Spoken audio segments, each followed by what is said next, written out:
지금 지도하시는 부모들이 많으신 것 같아요. 예.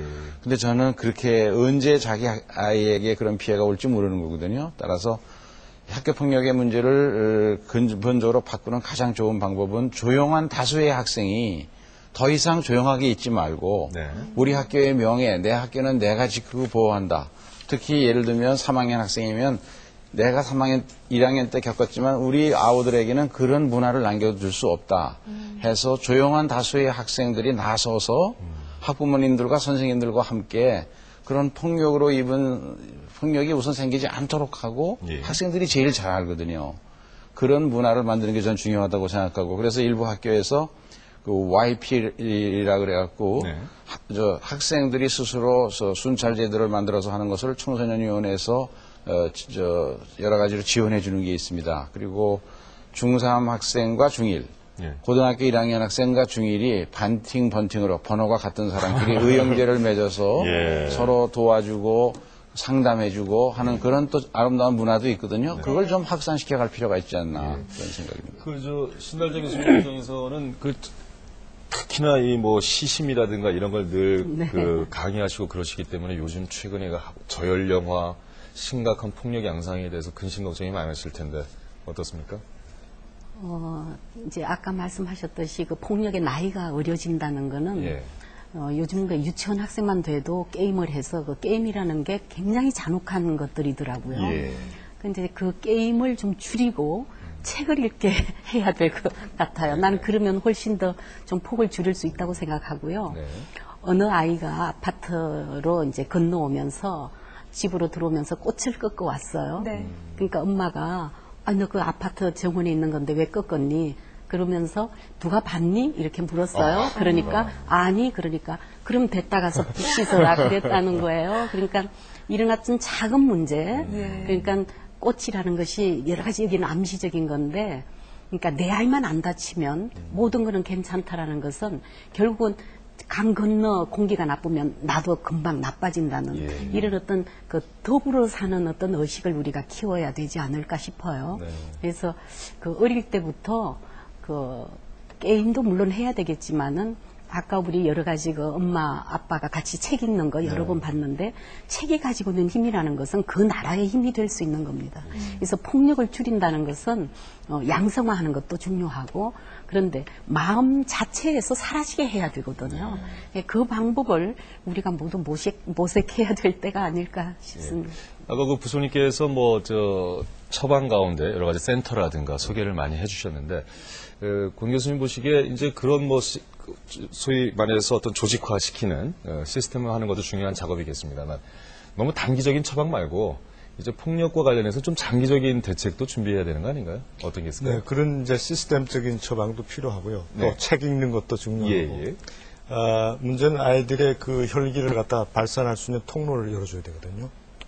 그것이 이제 감성 지수가 오늘날 중요하다고 그러는데 말씀 정서 교육과 연결이 될 수 있어야 돼요. 그래서 다양한 그 레저 교육, 스포츠 교육 그런 그 문화가 건전한 방향으로 유도될 수 있도록 학교는 물론이고 지역 사회가 변해야 됩니다.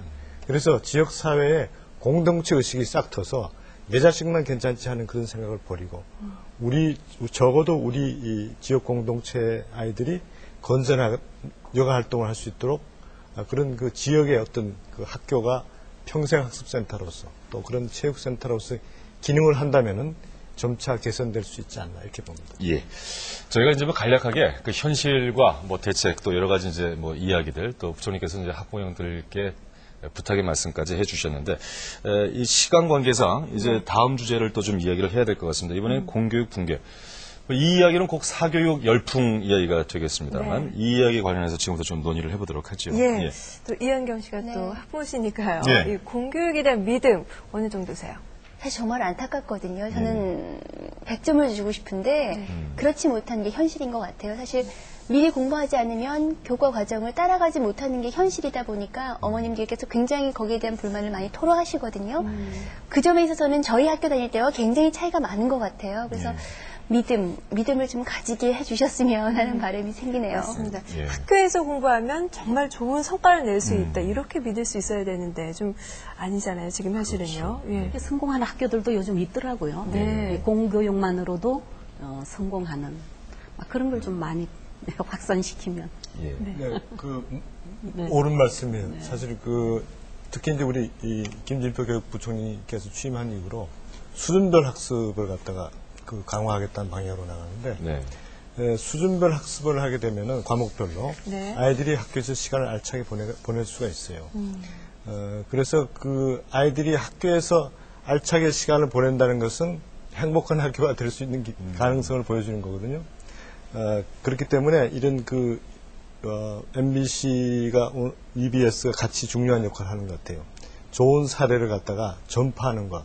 왜냐하면 공교육만으로 아이들이 사교육 없이 공부를 잘하는 학교들이 있거든요. 네. 그것은 지금은 단순히 그 학교의 교장 선생님이나 혹은 교사들의 어떤 사랑과 열정, 헌신에만 기대하고 있는데 그것이 제도적으로 뒷받침할 수 있도록 우리가 이제 노력을 기울여야죠. 그래야 그 학교에 다니는 아이들만 혜택받는 게 아니라 모든 아이들이 다 혜택받을 수 있도록 학교가 변해야 되고 특히 이 교사들은 그냥 지식 전달자 혹은 지식 근로자로서 자기를 자리매김하지 말고 아이들의 미래를 만들고 그 아이들을 통해서 우리 국가와 민족의 미래를 만든다는 생각을 가질 수 있도록 또 교사 양성 과정부터 또 바뀌어야 될 것 같습니다. 예. 이제 자리가 교육부총리직에 계시다 보니까 교육 문제와 관련해서는 온갖 주문과 또 때로는 비판과 많이 받으시겠는데 또 저희 이 질문을 안 드릴 수가 없어요. 이 공교육이 붕괴가 되면은 상대적으로 이제 많은 학부형들께서 사교육 쪽으로 가시고 사교육비 부담이 또 생기니까 그것 때문에 맞벌이를 한다든가 또 그래서 이 자녀들과 대화 문제도 생각하고 그러니까 이 공교육 붕괴가 그거 하나만으로 끝나는 게 아니라 연쇄적으로 여러 가지 악순환을 만드는 것 같습니다. 이 부분의 심각성이 상당히 큰 것 같은데요. 어떻게 보시는지요? 물론입니다. 예. 우리가 지금 모두 걱정하는 우리 사회의 양극화 현상 이런 것도 결국 좀 긴 시간을 가지고 이걸 해결해 가려면 공교육이 제대로 제 역할을 해줘야 예. 그 사교육비로 인한 그 교육비의 부담의 큰 차이를 극복할 수 있어야 당장은 좀 어려워도 희망을 갖고 우리 자식 세대에 가면 더 좋아지지 않겠나 이런 꿈을 갖고 살아갈 수 있는 거 아니겠습니까? 네. 그런 점에서도 참 필요하고 중요한데 이제 문제는 이제 공교육이 붕괴 사교육의 범람 이 이야기가 아마 최근 20, 30년간 계속 제기됐던 문제거든요. 여기에 이제 사회적으로 보면 지나친 학벌 위주의 그런 사회 풍토라든지 여러 가지 원인이 있다고 생각합니다만 가장 직접적으로는 저는 그 치열한 대학 입시 경쟁, 과도하게 지금 전 국민이 대학 진학률이 82%나 되니까 네. 모두 자녀를 대학에 보내는데 몇 개 안 되는 대학에만 무슨 수를 쓰든지 들어가겠다고 하는 데서 오는 문제, 이것을 풀지 않으면 다른 어떤 것을 개선해도 결국 근본은 그거와 연결되어 있다고 저는 생각합니다. 그래서 우선 그렇게 하기 위해서 대학을 개혁해서 경쟁력 있는, 세계적으로 경쟁력 있는 대학을 많이 만드는 일에 정부가 지금 아주 역점을 두어서 추진하고 있고요. 예.